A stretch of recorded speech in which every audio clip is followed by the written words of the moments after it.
monsieur le pêcheur, ça marche. Vous faites sauver le poisson. Du poisson, j'en ai jamais vu.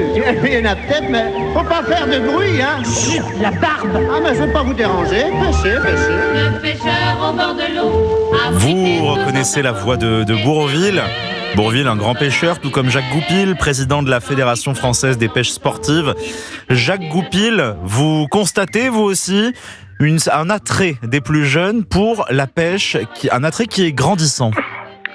Oui, bien sûr, la pêche, l'attrait est grandissant, notamment avec les succès que les jeunes pêcheurs ont à l'international, puisque nos équipes de France jeunes sont championnes du monde depuis déjà plusieurs années, et c'est clair que c'est un modèle pour tous les jeunes en France, à travers les 500 écoles de pêche que compte le territoire national. 500 écoles de pêche qui accueillent, c'est moins de 25 ans, c'est en ville, c'est la même chose en ville qu'en campagne ? Alors, il y a les deux, mais il y a surtout en ville, il y a un développement en ville, notamment dans les villes traversées par les rivières, où les jeunes pratiquent ce qu'on appelle le street fishing, c'est-à-dire la pêche au carnassier, au leurre artificiel, qui se pêche juste avec une canne lancée et puis quelques leurres imitation poisson, et il faut très peu de matériel et ça peut se faire très rapidement après les cours, n'importe quand, pendant 1 heure, 2 heures, et ça peut se faire en ville, quoi. Et alors, quel œil vous portez sur ces nouveaux profils ?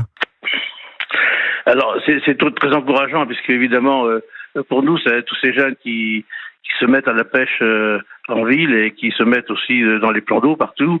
C'est un réservoir pour nos futurs championnats du monde, et donc on entretient l'équipe de France, puisqu'il y a des championnats de France, il y a des sélections.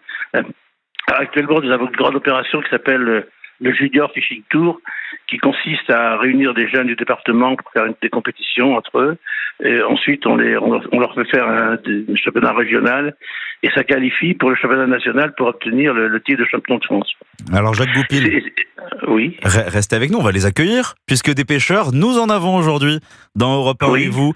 J'aimerais qu'on dise bonjour à Guillaume, en plateau avec nous, en studio. Bonjour Guillaume. Bonjour. Nous avons Bonjour, également Guillaume par téléphone et Léonard, honneur aux plus jeunes. Léonard, vous avez 14 ans. Racontez-nous, vous pêchez où, vous, et comment ? Est-ce que Léonard est avec nous ?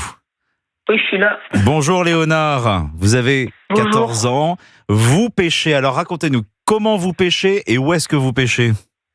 Je pêche en Seine-et-Marne, enfin dans l'Aube et dans la Seine-et-Marne.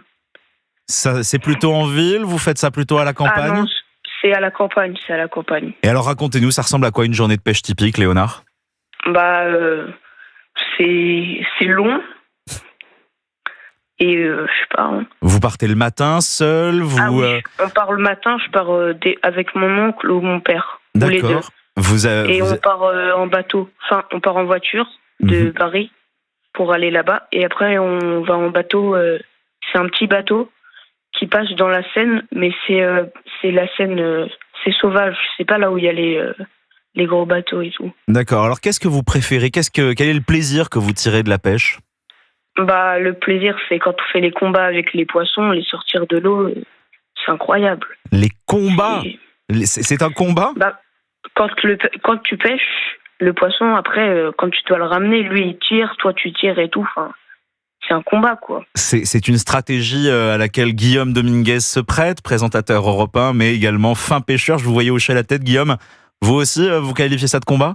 Oui, on peut clairement qualifier ça de combat, et pas qu'en rivière, d'ailleurs, en mer c'est également le cas. Il y a cette vraie sensation de duel, un peu de combat, quand le poisson commence à mordre, quand on ferre. Ça peut durer d'ailleurs pas mal de temps, hein, quand on va sur des pêches en mer, quand on part de la pêche au gros, sur les bateaux, quand on va pêcher des thons, ça peut durer plusieurs heures. Le combat, il y a même des pêcheurs qui se relaient sur la même canne pour aller pêcher le même poisson, donc ça peut durer vraiment longtemps, et c'est vraiment ça, l'une des meilleures sensations quand on pêche. Moi, j'ai toujours vu ça comme une pêche facile. On piège un poisson avec un appât et puis on le tire. Non, il y a une vraie stratégie pour repérer. C'est beaucoup plus technique, oui. C'est beaucoup plus technique. Oui. Jacques Goupil, quand vous entendez ces témoignages-là, vous nous dites que finalement, la pêche, c'est intemporel ? Oui, mais c'est tout à fait ça. Et en fait, je valide tout à fait ce qu'il vient de se dire. C'est que, en fait, les techniques de pêche, c'est qu'on pêche avec des fils les plus fins possibles pour prendre les plus gros poissons possibles. Donc, il faut faire preuve de doigté, d'adresse. Et ça a bien été décrit par. C'est vraiment un combat.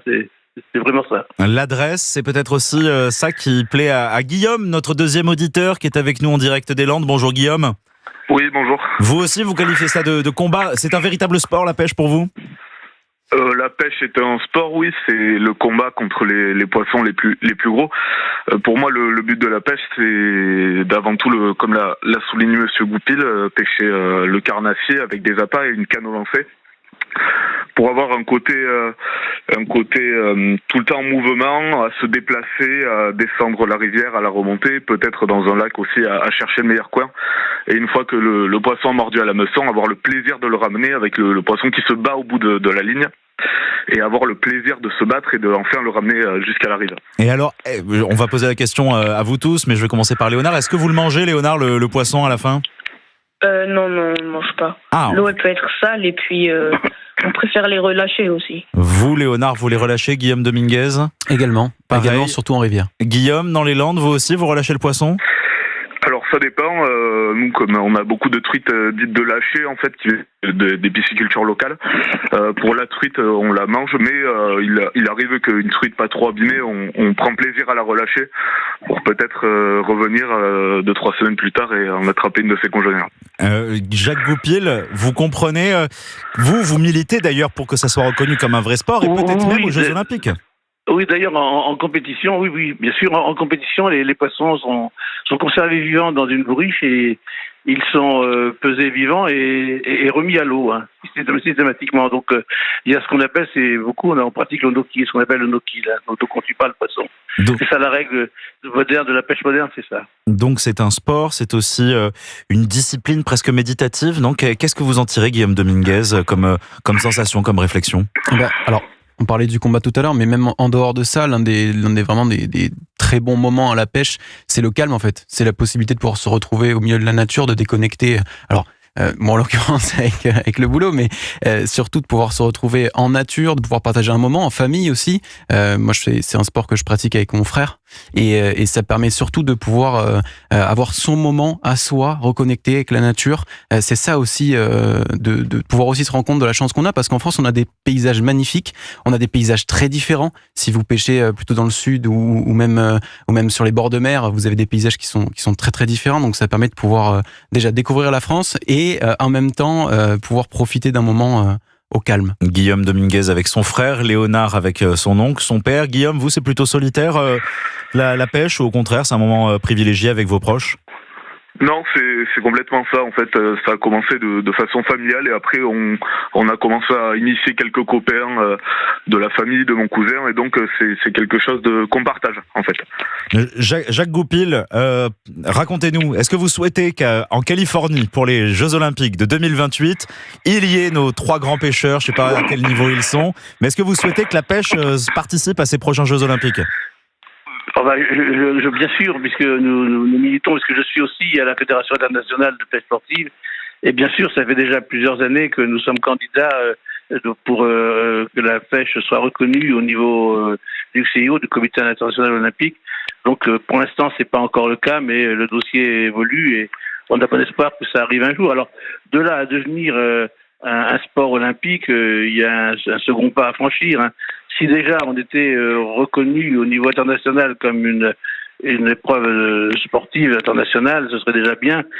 C'est le cas en France, puisqu'en France, nous sommes la Fédération française de pêche sportive, est adhérente du Comité olympique français. Donc, mais c'est pas encore le cas à l'international. Alors, 2028, pourquoi pas ? C'est encore un peu loin, donc on peut espérer pour 2028. Eh bien, la candidature est lancée. Merci beaucoup, Jacques Goupil. Merci à nos futurs athlètes olympiques, les pêcheurs, Léonard, 14 ans, Guillaume, 19 ans, et Guillaume Dominguez, je vous demande pas votre âge. 28. 28 ans, voilà, des pêcheurs de tout âge. Merci, messieurs, d'être venus dans Europe 1. Très bonne journée à vous. Merci et au revoir. Merci.